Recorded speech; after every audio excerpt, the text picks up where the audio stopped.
welcome to YS Khong Driving, and we are now at One Utama in Petaling Jaya. And what you see behind me are the two body types for the new Mazda launched. So after the launch, we went upstairs for the press conference. We asked a few questions, and here we are down here to tell you more about the car. Now, please excuse us if there are too many people around, because we are in a public area and everybody is dying to take a look at the new Mazda. And we have the hatchback, which is over on that side, and we have the sedan, which is here. Okay, and there are basically two engine options.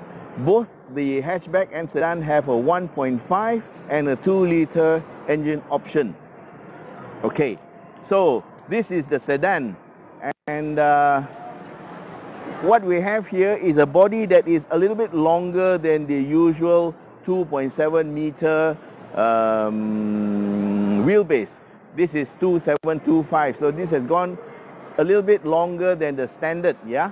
And the car is wider and lower, and what Mazda is trying to achieve with this is they are announcing a new era. It says the beginning of a new era on the plate.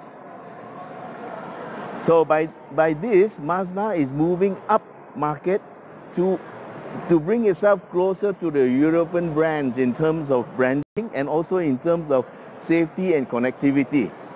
So you will see that the car specs are much higher, and also you will find that the prices are much higher. Okay, and the hatchback, there are two engine options. Okay, and they are basically a 1.5 liter and a 2-liter engine. The 1.5 liter engine option for the sedan and the liftback coincidentally share the same price. It's 140,000 ringgit or thereabouts. Then they have the 2-liter version for the sedan, which is called the high spec. The 1.5 liter is called the mid spec. Then they have the 2-liter high spec for the sedan, and that is 150,000. And then they have the top of the range sedan, which is called the 2-liter high plus, and that includes a whole array of new stuff, which we'll tell you later, and that is at 160,000. And coincidentally, for the hatchback version, there is also a high plus version, and it's also sold at the same price. So there you go. The sedan has 3 variants: mid, which is 1.5, high, which is 2-liter, and high plus, which is also 2-liter but with additional stuff. For the hatchback, they have 1.5 mid spec and also a 2-liter high plus. So they have nothing in between. So basically there are 2 hatchback versions and 3 sedan versions. Okay, so the hatchback is, let's take a look at the beautiful back end. Okay, what is new in the car is all the lights are LED throughout the range. So these are very nice, beautiful lights, and the shape is very, very different. And this spoiler is part of the bodywork. It's not an add-on, okay? And okay, what are the prices? The prices we said is between 140 to 160, but that's because these cars are all CBU. Mazda has this CKD the vehicle at the moment because the plant that assembles the Mazda 3 and the CX-5 now in Kulim is very short on capacity, and so when I asked the question, why is it the new Mazda 3 is not assembled here like the previous one, they said it's because the market is shifting towards SUVs, so they are making using CX-5, and of course they didn't say it, but the CX-8, which will be a 7-seater SUV, will also be assembled in Malaysia. And guess where they're going to assemble it? at the cooling plant, of course. And I asked another question earlier. The very latest CX-30, which we can see on the internet, will be coming here too. So Mazda is moving on and saving the plant capacity for the SUV. So that means the Mazda 3 has to take second stage, and it will be CBU, which is why you have to pay higher prices. But of course, the higher prices all come with a 5-year warranty and also 5 years of free maintenance. That 5-year free maintenance is worth about 10,000 ringgit. So you just take it off the price, and that will show you what is the real price you're paying for the car. All right. Now, the 1.5 liter engine has 118 horsepower and 153 Newton meters of torque, whilst the 2 liter has got 162 horsepower and 210 Newton meters of torque. Now, the Mazda comes with Skyactiv engines, and the good news is the 1.5 liter has a fuel consumption of 5.8 liters to 5.9 liters per 100 kilometers, whilst the 2 liter is mooted at 6.2 and 6.3 for sedan and hatch respectively. To look at the variants and what they have.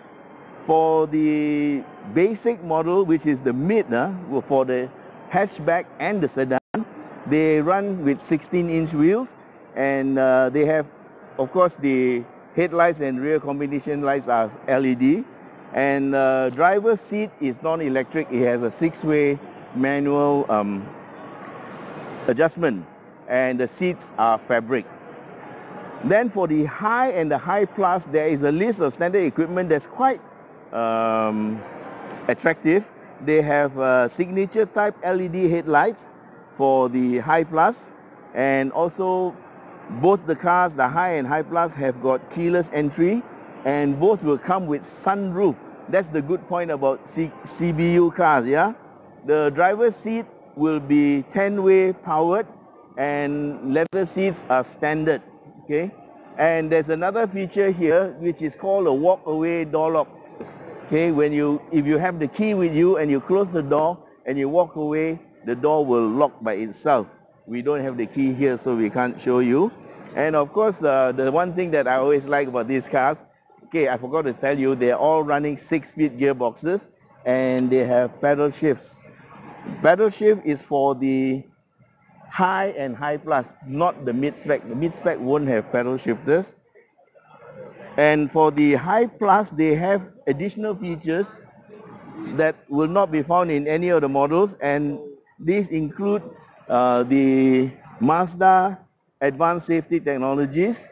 There's a very long list here, okay? I have to read. Adaptive front headlights.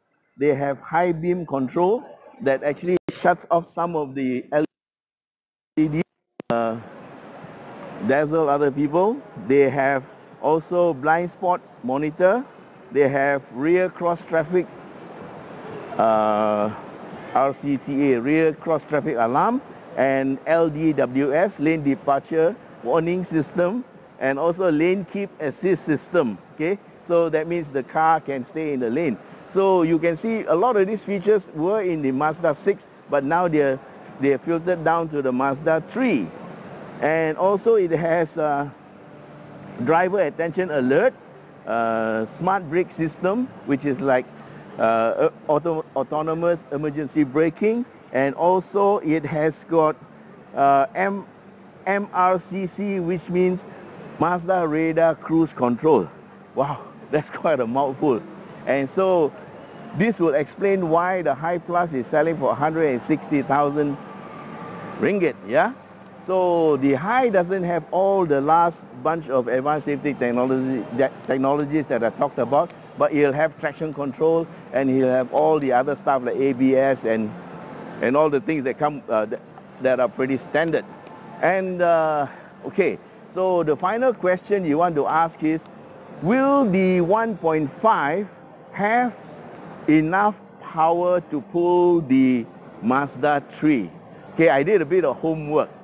and it runs a slightly different gearbox where the gearbox ratios are a little bit shorter ratios, and the final drive is running a 4.6 final drive. So that will compensate for the weight that it has to carry and the size it has to carry. So we will be testing the car this weekend, and I'll be able to give you more. So please stay tuned. And in case you want to know more about the details of the car, we already have a video that tells you all about the details of the car. Yeah? So, and if you like what you're seeing, don't forget to press the bell and subscribe, and we'll see you.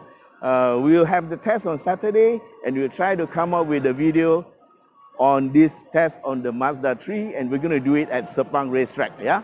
So stand by, stay tuned, and bye for now.